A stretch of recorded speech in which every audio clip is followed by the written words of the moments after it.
Hello there, my name is Dominic and today I have the DSTV Dual View Decoder. Now with this decoder, you could watch two channels at the same time on two separate TVs at the same time. And that's not enough, you could control these two channels independently of one another. For example, you could be watching Cartoon Network on TV1 while watching National Geographic on TV2 using exactly the same decoder. This is the Dual View DSD820 decoder.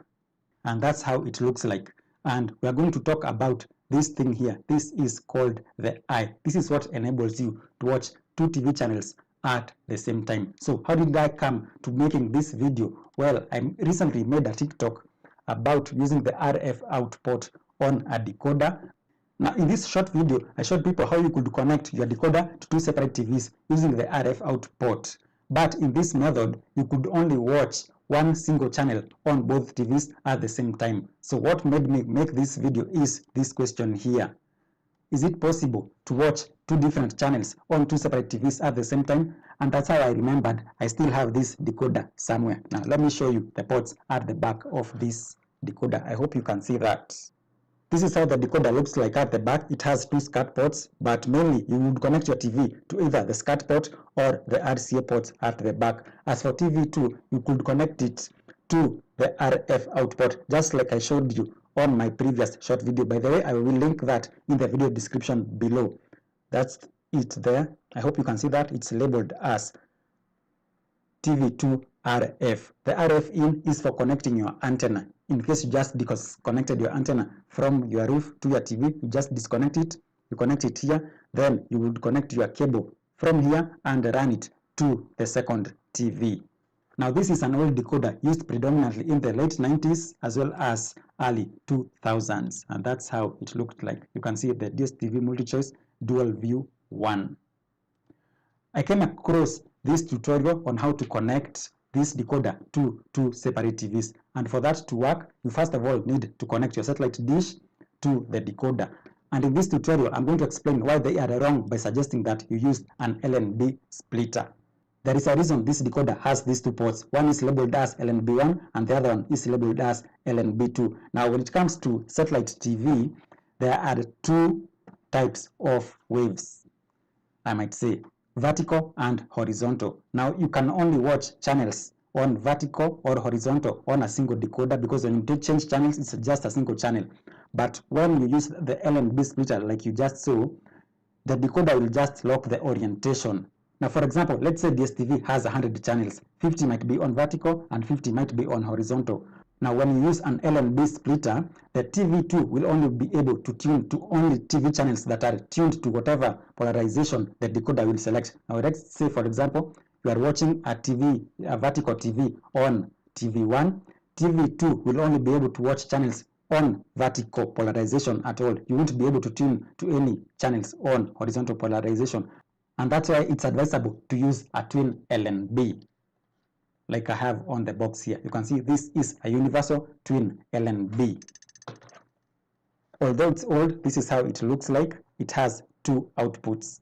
Now this is like two LNBs combined into one, instead of using two separate satellite dishes or two separate LNBs, which is unusual. You just use one single LNB with two outputs. And so you connect your LNB1 and LNB2 directly to the decoder over here, and this means that TV2 will be able to independently watch all the channels that TV1 will be watching. Now how do you connect the TV2? This dual view decoder came with this eye, and this is what you used on TV2. As for the remote control, you had to purchase a second remote control. That is how the remote control looks like. Now this is a better view of what the DSTV TVlink eye looks like. That bit you connected it at the back of your TV, and this bit you connected it to the cable that came from the TV2 port, the RF out port on the decoder. You connected it here, and this is the receiver for the remote control. This is what you stuck at the front of the TV. I will link this PDF that I found online in the video description as well. Choosing the TV2 remote control method. A TVlink remote control extender is supplied with a decoder to enable the control of TV2 signal going to the secondary television. It consists of a small eye with a cable and inline connector. The TVlink remote extender's inline connector is connected on the RF cable, the cable that carries the TV2 signal. It is then connected to the back of the secondary television so that the RF cable connects through it to the television. The eye is placed where it can see the TV2 remote control, typically on top of TV2. And this is an image of what I've just explained. You can see the TVlink is over here on the second TV in the master bedroom, while the main TV is connected to either the SCART or the RCA ports over here. And please note, this TV eye would never work when you connect it through amplifiers. So it was suggested that you just connect it directly to the TV, from the decoder to the TV directly. It was never advisable to pass it through amplifiers, splitters, and converters that will block the signal. Since the TV2 signal was coming from the RF output, you had to manually scan for channels in the analog spectrum so that you can get this channel. And that is explained here on the PDF as well. What's interesting is that you had to go through this process so that you can set the remote control for TV2. You had to go into the menu and enter this pin so that you can set the remote control for TV2, the TV2 remote control unit setup. You can see it even had a pin. This means that the TV2 remote control only worked for TV2, while the main remote control in the living room only worked for TV1. And remember, these two things will work independently of each other.